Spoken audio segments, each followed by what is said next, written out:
기도하시겠습니다. 2월 26일 사순절 11번째 날 새벽에 우리를 깨워주신 것을 감사드립니다. 오늘도 하나님께 찬송하고 기도하며 말씀을 묵상하는 이 시간, 우리의 마음이 주님을 온전히 담는 시간이 되게 하여 주시옵소서. 우리 속에 온갖 죄와 더러운 것들이 다 사라지게 하시고 주님께서 주시는 평안과 기쁨, 구원받은 감격으로 뜨거워지는 이 새벽이 되게 하여 주시옵소서. 점점 더 주님을 본받는 성화의 그리스도인으로 삼아 주시옵소서. 오늘 하루도 주와 동행하며 승리하는 하루가 되게 하여 주옵소서. 우리 기도 들어주시는 예수님의 이름으로 기도 올리옵나이다. 아멘. 오늘은 마태복음 5장 5절 말씀을 함께 묵상하시겠습니다. 온유한 자는 복이 있나니 그들이 땅을 기업으로 받을 것이며. 오늘은 마태복음 5장 5절 말씀으로 할 수 있지만 하지 않는 것, 할 수 있지만 하지 않는 것이란 제목의 말씀을 함께 나누고 기도하는 시간을 갖겠습니다. 여러분, 제가 한 3년 전에 한 집사님께 이런 표현을 들은 적이 있습니다. 목사님, 참 온유하십니다. 여러분도 저를 그렇게 생각하십니까? 온유하게 보입니까? 우리는 흔히 이 온유라는 말을 잘못 오해하고 잘못 표현하면서 살고 있는 경우가 많습니다. 어떻게 오해하는가? 마냥 다 품어주는 것이 온유다, 그렇게 생각할 때가 많습니다. 한자로 따뜻할 온자에 부드러울 유자를 써서 그런지 모든 것을 따뜻하게 수용하고 받아들이는 사람을 온유한 사람이다, 이렇게 이야기합니다. 그런데 좀 부정적인 표현으로 보면 결단력도 없고 무기력하고 일을 맺고 끊을 줄 모르는 사람을 또 온유한 사람, 좋게 표현하기 위해서 돌려서 표현을 하는데 저 사람은 참 온유해, 이렇게 표현하기도 한다는 거예요. 부정적으로. 그거는요, 우유부단함이지 온유함이 아닙니다. 온유함에 아주 분명한 뜻이 있다고 하는 거예요. 여러분, 오늘 그 온유함의 분명한 뜻을 성경에서 깨닫게 되시고 저와 여러분들이 다 온유한, 진짜 온유한 그리스도인들이 다 되시기를 주님의 이름으로 부탁드립니다. 온유라는 말은 헬라어로 형용사 프라우스, 명사로는 프라우테스, 이게 온유라는 단어입니다. 그런데 이 프라우스, 프라우테스는 언제 사용할까요? 야생동물의 품성을 나타낼 때 사용하는 단어입니다. 숲에서 자유롭게 뛰면서 그 거친 품성을 지녔던 짐승이 좋은 조련사를 만나가지고 훈련을 거쳐서 잘 단련된 말이 되었을 때 쓰는 말, 그게 바로 프라우스라고 하는 단어입니다. 사진 한번 보시죠. 예, 이런 야생마가 잘 훈련된 말이 되었습니다. 얼마나 듬직하고 믿을만합니까? 또 아무리 무서운 맹수라도 사진 보시죠. 주인에 의해 잘 훈련되면 이렇게 되는 거예요. 아주 얌전해집니다. 그런데 중요한 것은 주인을 만나 그냥 힘없이 약한 존재가 되는 게 아니라 그 안에 거칠고 거친 그 험악한 품성이 분명히 있기는 있지만 조련사에 의해서, 숙련된 조련사에 의해 훈련이 되어지면 적절한 때에 그 거친 품성을 사용할 수 있도록 아주 멋있는 존재가, 절제된 존재가 된다 하는 겁니다. 할 수 있지만 하지 않게 되는 것, 이게 바로 온유한 자의 모습이라고 하는 거예요. 그래서 여러분, 오늘 설교 제목이 할 수 있지만 하지 않는 것, 그것이라고 지었습니다. 태권도를 잘하는 사람은요, 쉽게 주먹을 확확 이렇게 내밀지 않습니다. 내두르지 않아요. 함부로 발차기를 하지 않습니다. 예. 함부로 발차기 하는 모습을 뭐라 그래요? 깝죽된다. 이렇게 표현합니다. 자기 몸이 치명적인 무기가 될 수 있다는 사실을 태권도 유단자는 잘 알고 있기 때문입니다. 행여나 자기가 잘못 쳐서 다른 사람이 급소를 맞으면 죽게 된다, 쓰러진다 하는 걸 잘 알고 있기 때문이에요. 요셉은 수년 동안 고생을 많이 했습니다. 수모도 당하고 억울하게 누명도 쓰고 배신도 당하고 말할 수 없는 서름과 고통의 사람이 바로 요셉 아니었습니까? 그런데 결국 애굽의 둘째 치리대가 되잖아요. 하나님의 은혜였습니다. 하나님이 그의 꿈을 이루어 주셨습니다. 자, 그러면 이제 어떻게 될까요? 자기를 구덩이에 쳐놓고 팔아버린 그 형들, 아주 못된 형들을 충분히 처벌할 힘이 요셉에게 있었다는 거예요. 누명을 씌우고 감옥 가게 만든 보디발 부인을 불러다가 당한 만큼, 아니 그 이상의 벌을 내릴 수도 있었습니다. 자기를 잃어버린 술관원장도 불러다가 아주 그냥 고통을 줄 수 있었습니다. 그런데 요셉은 그런 겪은 고통을 그대로 그들에게 내뿜지 않고 자기가 당한 만큼 그들이 다 당해라. 저 같으면 그렇게 다 했을 텐데 그러지 않고 복수를 할 수 있지만 복수를 하지 않았습니다. 할 수 있지만 하지 않는 온유함으로 형들을 끌어안았다 하는 겁니다. 보디발 부인도 벌도 주지 않고 자기를 잊어버린 술관원장도 처벌하지 않았습니다. 결정적인 순간에 자기가 누군지를 밝히면서 하나님께서 우리 가족의 생명을 구원하시고자 나를 형들보다 먼저 이 애굽 땅으로 오게 하셨습니다 하면서 용서를 하죠. 내 혈기대로 내 분노대로 하지 아니하고 철저하게 주인 되시는 하나님께 맡겨버리는 사람, 그 사람이 바로 요셉이었습니다. 다윗도 그랬어요. 수년 동안 자기를 죽이려고 추격하는, 정신을 잃어버린 그 장인어른까지 되시는 왕, 사울왕, 자기를 추격할 때에 2번이나 사울왕을 죽일 기회가 있었습니다.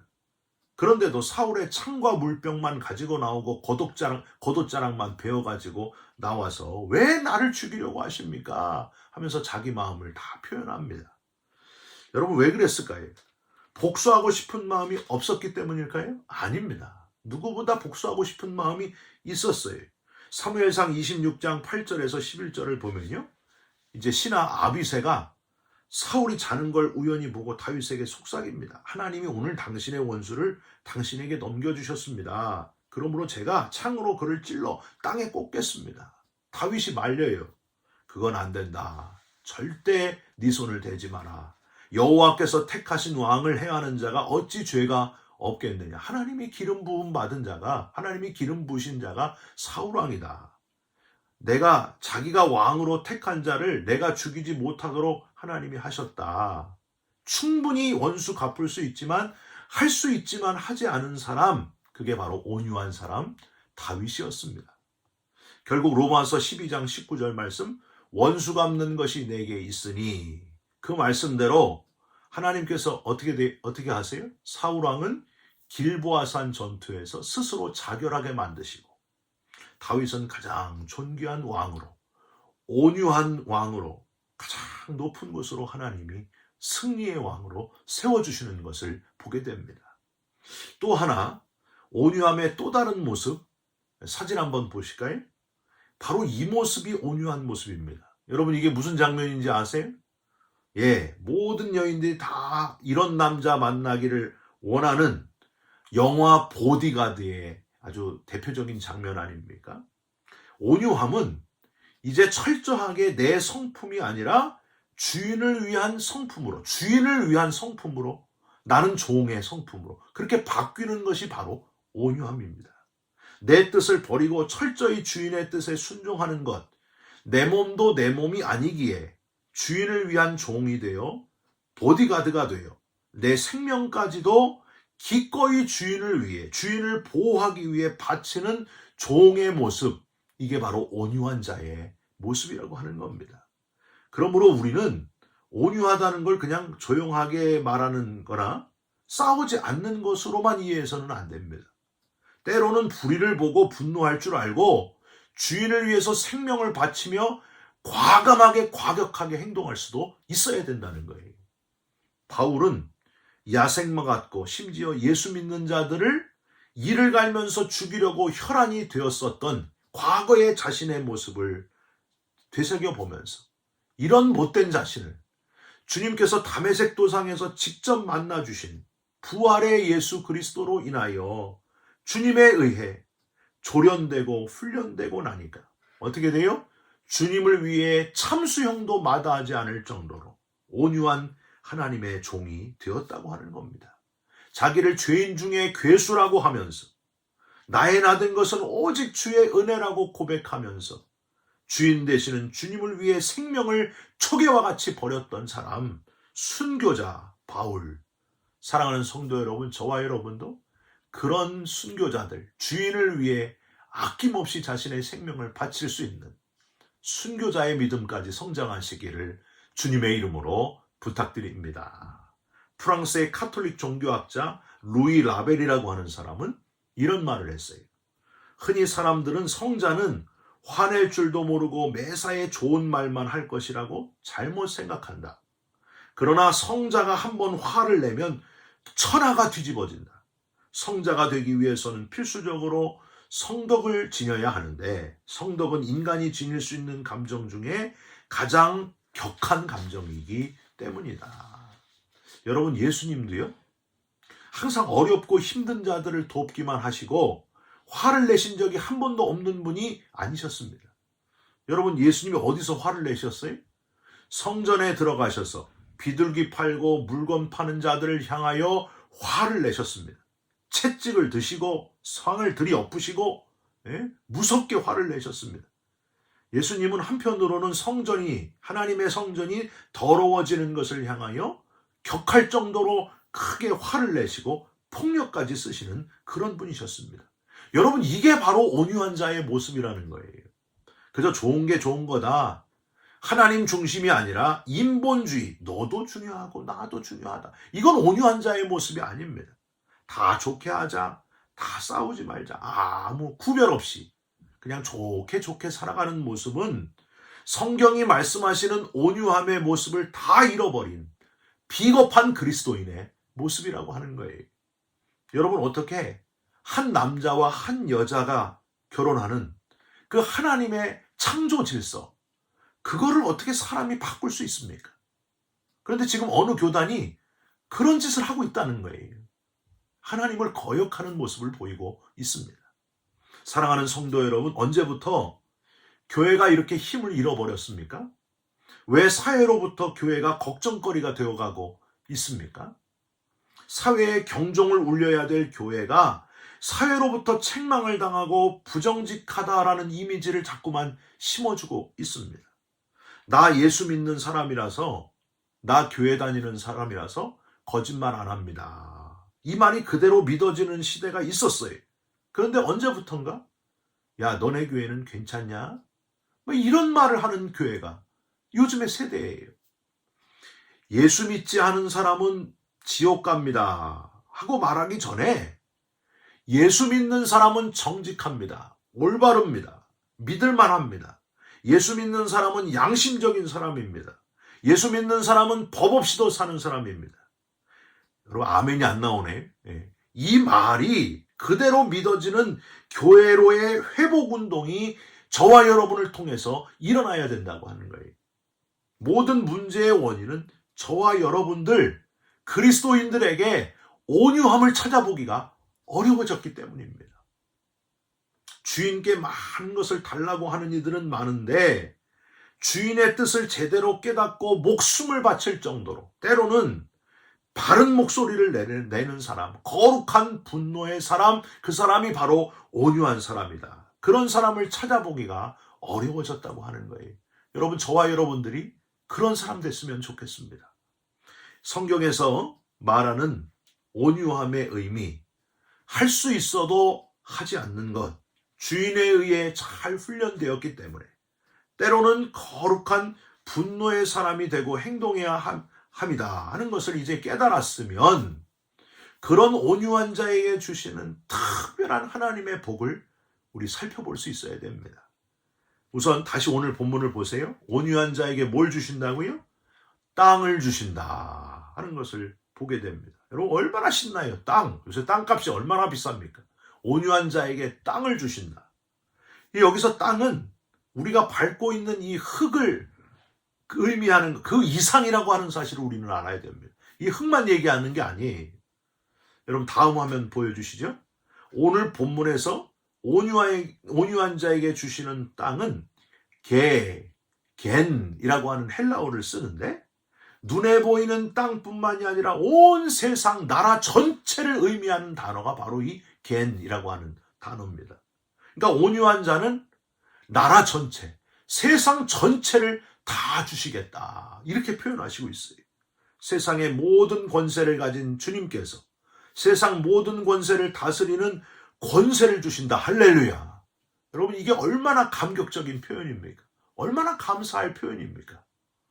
요한계시록에 보면 천년 왕국을 준비하시는 하나님은 순교자들과 끝까지 악의 세력에 굴복하지 않고 믿음 지킨 사람들을 위해서 그리스도와 함께 1000년 동안 왕노릇하게 하신다. 그냥 숫자상 1000년이 아니고 완전수 10의 세제곱이, 그러니까 완전한 기간 동안, 아주 끊임없는 그 시간 동안 영원히 왕노릇하게 하신다. 그런 표현을 하셨습니다. 우리가 세상의 왕을 부러워하지 말아야 할 이유가 바로 여기 있어요. 여러분 우리 어릴 때 주일학교 때 그런 노래 배웠잖아요. 왕 나는 왕자다. 하나님 나라에 나는 왕자다. 공공 나는 공주다. 여러분 이런 노래 안 배우셨어요? 저만 배웠나? 예. 여러분 온 세상을 다 다스리는 왕 중에 왕. 그 왕께서 우리를 왕 삼아주시고 공주 삼아주신다. 이게 어릴 때 우리 주일학교 때 배웠던 거예요. 진짜 그렇게 하신다는 거예요. 온유한 자에게. 온 세상을 다스리는 권세 중에 권세를 온유한 자에게 주신다. 할렐루야. 여러분 성경에서 특정한 사람에게 온유하다는 말이 딱 두 명에게 쓰여져 있습니다. 누굴까요? 구약의 한 명, 신약의 한 명이에요. 구약의 누굴까요? 모세. 여러분 민수기 12장 3절에 이렇게 되어 있어요. 이 사람 모세는 온유함이 지면의 모든 사람보다 더하더라. 구약을 대표하는 가장 온유한 사람이 바로 모세였다는 거예요. 그러면 신약을 대표하는 가장 온유한 사람이 누굴까요? 예수 그리스도. 마태복음 11장 28절 29절 수고하고 무거운 짐진 자들아 다 내게로 오라. 내가 너희를 쉬게 하리라. 나는 마음이 온유하고 겸손하니 나의 멍에를 메고 내게 배우라. 그리하면 너희 마음이 쉼을 얻으리니. 여러분 예수님은 온유함으로 짧은 인생을 이 땅에서 사셨지만 온 인류를 구원하는 구세주가 되셨다고 하는 거예요. 저와 여러분이 닮기를 원하는 사람, 구약의 온유한 자 모세, 그리고 신약의 온유한 사람 예수 그리스도, 그 온유함을 이어받는 저와 여러분들이 됐으면 좋겠습니다.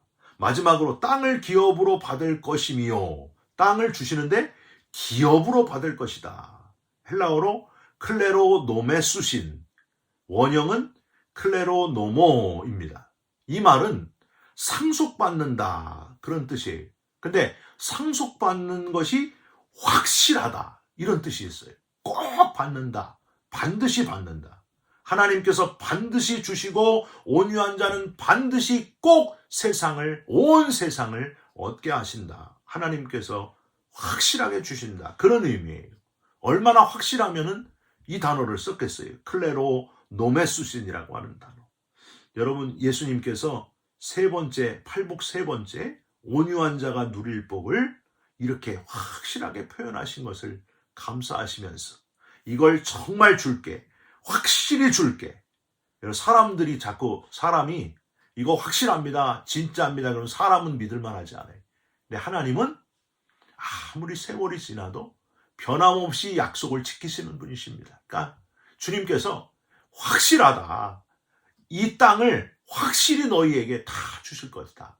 다 줄 것이다. 이렇게 약속하셨으니 하나님을 의지하고, 여러분 신실하신 하나님을 의지하고 온유한 자에게 주시는 그 확실한 땅, 진짜 확실한 땅은 어디? 부활의 나라.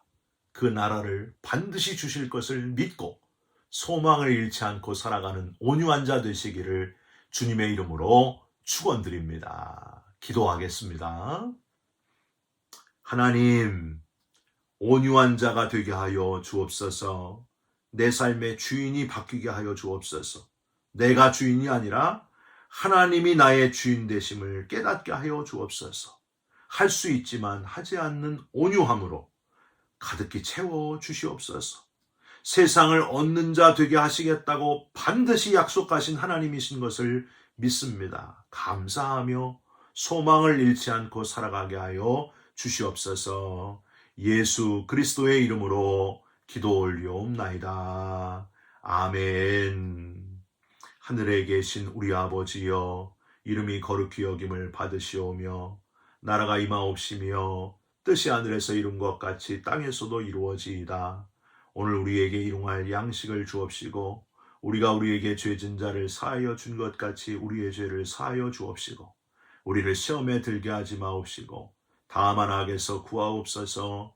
나라와 권세와 영광이 아버지께 영원히 일사옵나이다. 아멘.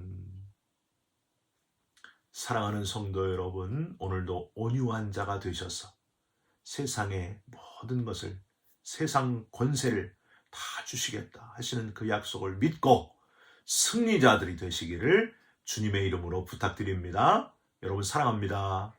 축복합니다. 감사합니다.